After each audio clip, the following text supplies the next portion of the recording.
भाइयों, ये आधार तो अब जाने की तैयारी में है और चलते चलते आवाज तो उठाता ही जाऊंगा कि समझ के रहने। हमारा एक शिष्य है योगेंद्र, हमसे दीक्षा ली।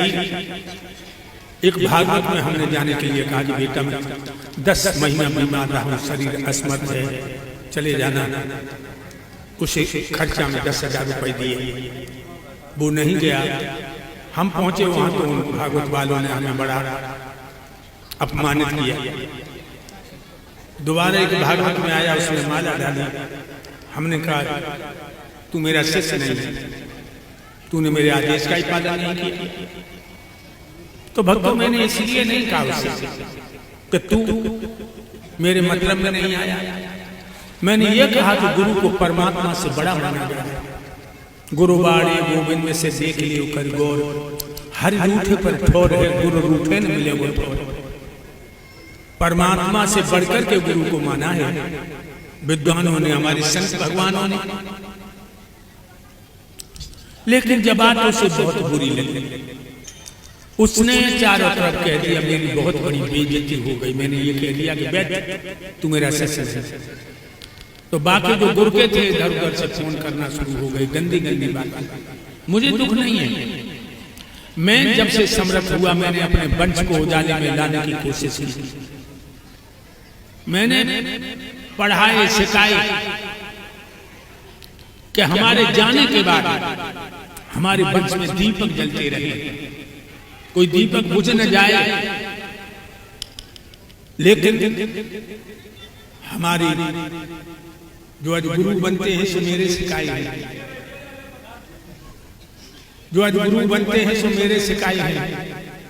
वजह मेरी वजह से मजा दुनिया ने उड़ाए हैं, मिटा कर अपनी हस्ती हमने सैकड़ों मुर्दे दिए। लेकिन वो गाली देने वाले हो, अगर हमें गाली देने से तुम्हारी रोजी रोटी चल जाए, हमें गाली देने से तुम्हारी भागवत अंगेला बढ़ जाए और जी भर कर लो।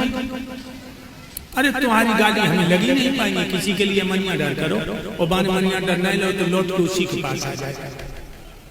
तुम गाली दोगे, हम तुम्हारी गाली को गाली नहीं मानते। क्योंकि भाइयों, ये चारों तरफ से तिल पर डाल डाल के हमारे अपमान के शब्दों को प्रयोग कर रहे हो, ये तुम्हारे लिए अभिशाप है।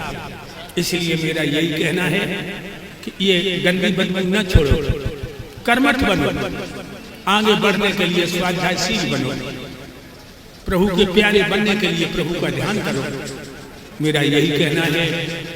और हमारे शिष्य भड़क गए, कहने लगे मैं इनके खिलाफ भरूंगा, ये करूंगा, वो करूंगा। मैंने कहा नहीं, तुम कोई मत भरना इनके खिलाफ, फिर उनमें तुम में कोई भेद नहीं है। इसलिए मैं अपने शिष्यों को भी डांटते हैं, कोई भी न बोले। बोलो कहां तक बोलोगे, एक दिन अंत आ जाएगा। कितने भी ऊंचे उड़ जाए पक्षी, एक दिन जमीन पे आना है। तो मेरे भाइयों, तुम लोगों से मेरा यही कहना है कि अपने बड़े बूढ़ियों का अपमान मत करना।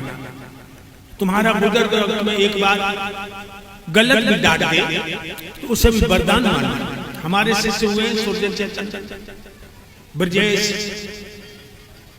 जिनको मैंने कई बार डांटा, गालियां भी दी, हमने दो एक बार थप्पड़ भी मारे। लेकिन उन लोगों ने मेरा डांटना, मेरी गाली वरदान समझी। आज दुनिया से चले तो गए हैं, लेकिन अपनी रोशनी, अपनी झलक, अपनी चमक, अपनी प्रतिभा को छोड़ के गए। मुझे आज उन पर घमंड है। अब ये छोटे छोटे लोग दारू पी करके बकवास करते हैं, हमें गाली देते, कोई बात नहीं, दो भगवान तुम्हें सद्बुद्धि दे और तुम अच्छे बनो।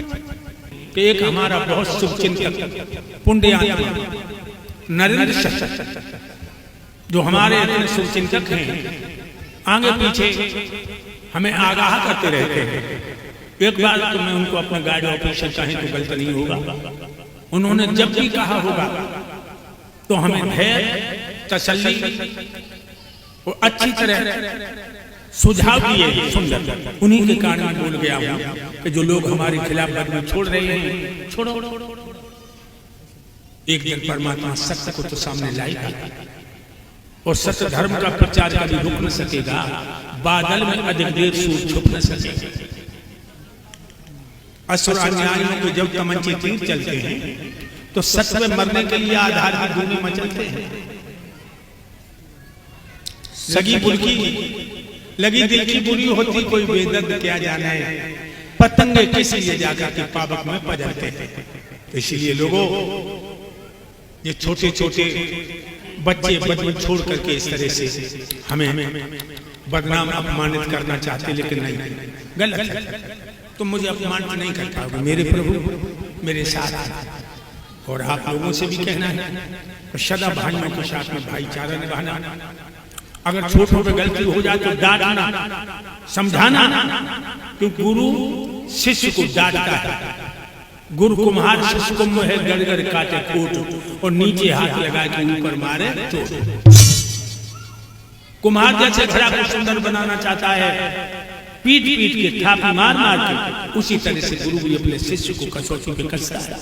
लेकिन जो शिष्य नहीं होते, जो कच्चे घड़ा होते हैं, वो बिखर जाते हैं, उनके अंदर कोई तत्व नहीं रहता। मेरे भाइयों, आज